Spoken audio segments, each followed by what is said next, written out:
আর গফুর সাহেব, জি। আপনি যেন অপেক্ষা করতে করতে তো পিঁপড়া খাবার হয়ে যাচ্ছি। মানুষ মাত্রই পিঁপড়া পোকামাকড়ের খাবার। কি চমৎকার ফিলোসফি! অথচ আপনার মতো মানুষকে এই দুষ্ট লোকজন ঘুষখোর গফুর বলে ডাকে। মূর্খের জাত, জ্ঞানীর কদর করতে একদম জানে না। হ্যাঁ, আমি নিজেও কিন্তু ওই মূর্খদের দলের একজন। তবে আমি নিজে চেষ্টা করতেছি কিভাবে এই জায়গা থেকে বের হওয়া যায়। যাই হোক, এখন বলেন আমাকে কি জন্য ডেকে আনছেন, কি করতে হবে? আপনার কদর করার জন্য। এই যে ঝিলটা দেখতেছেন, প্রায় 500 বিঘা, কত অযত্ন অবহেলায় পড়ে আছে। দেখলে কেমন মায়া লাগে। যে দেশে হাজার হাজার মানুষ রাস্তার পাশে রাত কাটায়, সেখানে এরকম একটা ঝিল অবহেলায় পড়ে থাকবে, এটা স্বাভাবিক না? তবে এই ঝিলে কিন্তু মাছও আছে। কি সুন্দর ফিলোসফি!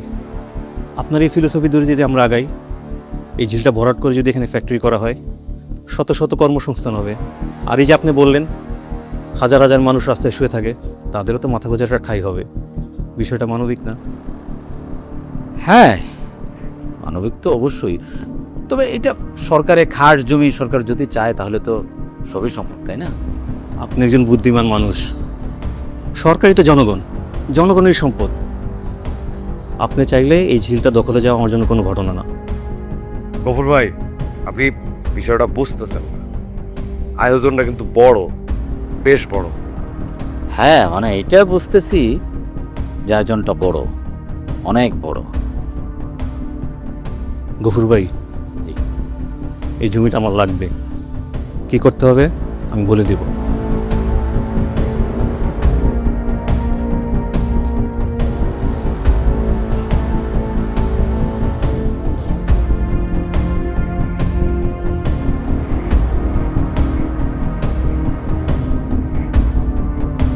বিশ লাখ।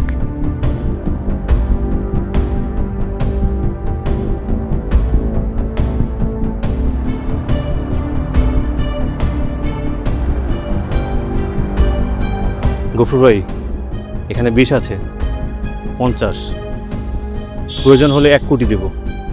এই ঝিলটা আমার চাই। আপনার সহযোগিতা পেলে এই ঝিলটা দখল করা আমার জন্য কোনো ঘটনা না।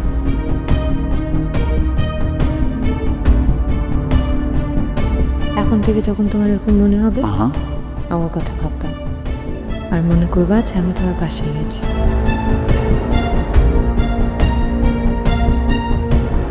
ইসলাম।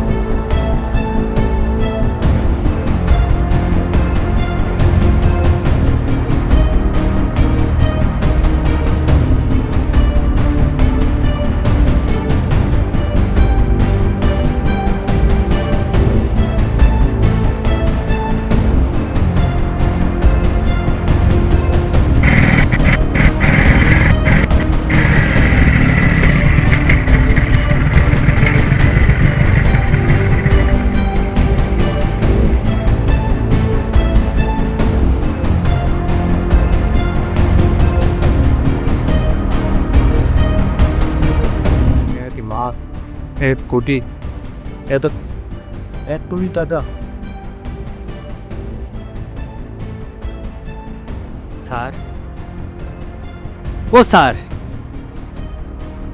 আপনার দিনকাল কেমন যাইতেছে? দিনকাল খারাপ যাওয়ার তো কোনো কারণ নাই। দিনকাল খারাপ যাবে কেন? খারাপ যাওয়ার কোনো কারণ আছে?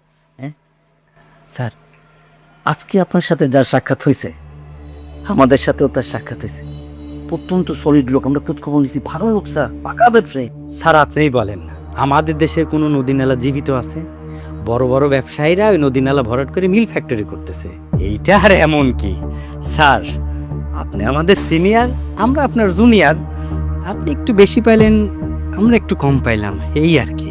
সার্ভিস তো আর আমরা কম দিচ্ছি না স্যার। গফুর ভাই, আসসালামু আলাইকুম। ওয়ালাইকুম সালাম।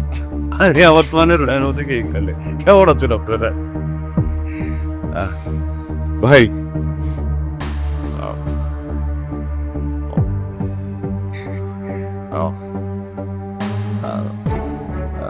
আচ্ছা আমি আজকে উঠি, চাটা আজকে আর খাবো না, তারা আছে একটু।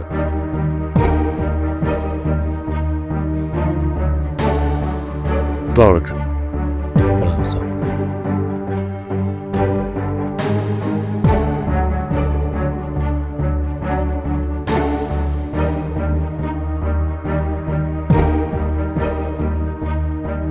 যান, আপনারা কাজকর্ম কিছু করেন, এনে হা করে দাঁড়ায় আছেন কেন?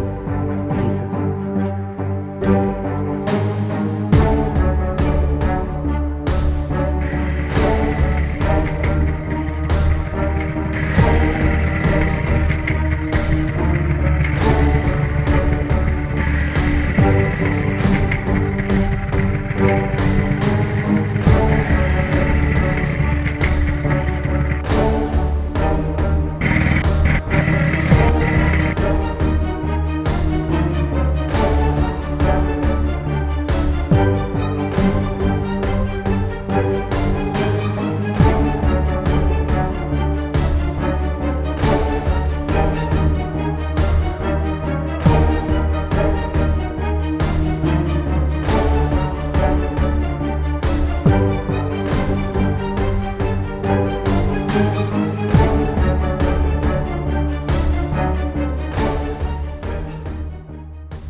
কি হয়েছে?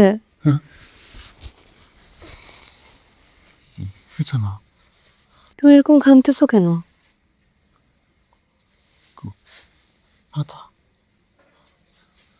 খারাপ স্বপ্ন দেখছো?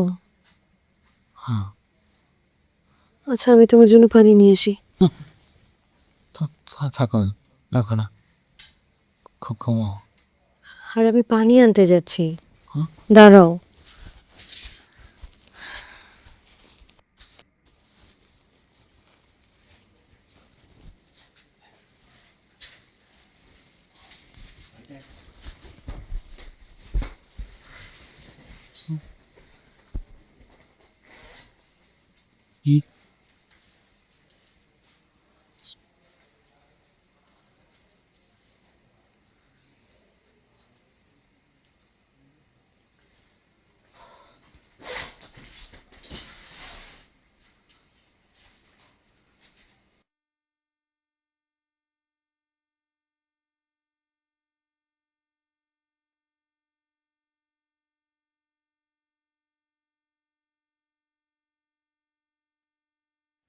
গফুর ভাই, এখানে 20 আছে, 50, প্রয়োজন হলে 1 কোটি দেব।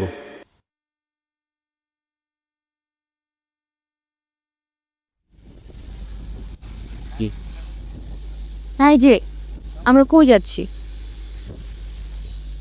আমি কিছু জিজ্ঞেস করতেছি, কোথায় যাচ্ছি আমরা? যাচ্ছি, গেলেই বুঝতে পারবা।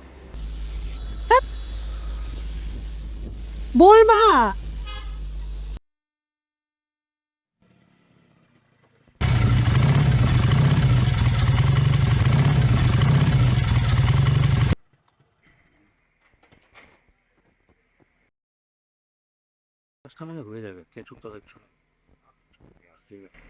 আরে গফুর সাহেব, আসেন আসেন আসেন, আপনার জন্যই তো অপেক্ষা। হ্যাঁ, আমারও ভালো হইলো যে আপনাদের আর খুঁজতে হইলো না। দাও।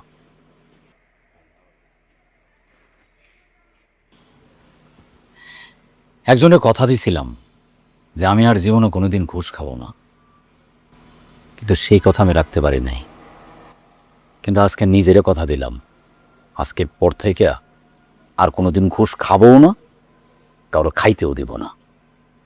এই দেশটা আমার, এই দেশটারে আমি ভালোবাসি, এই দেশটারে আমিই করব।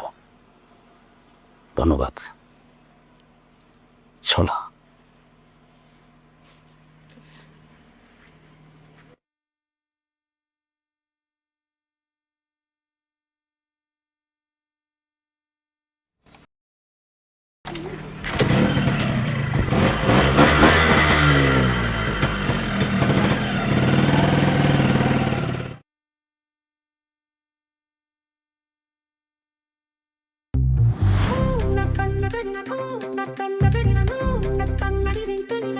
ভালো কাকা না? ওয়েলকাম।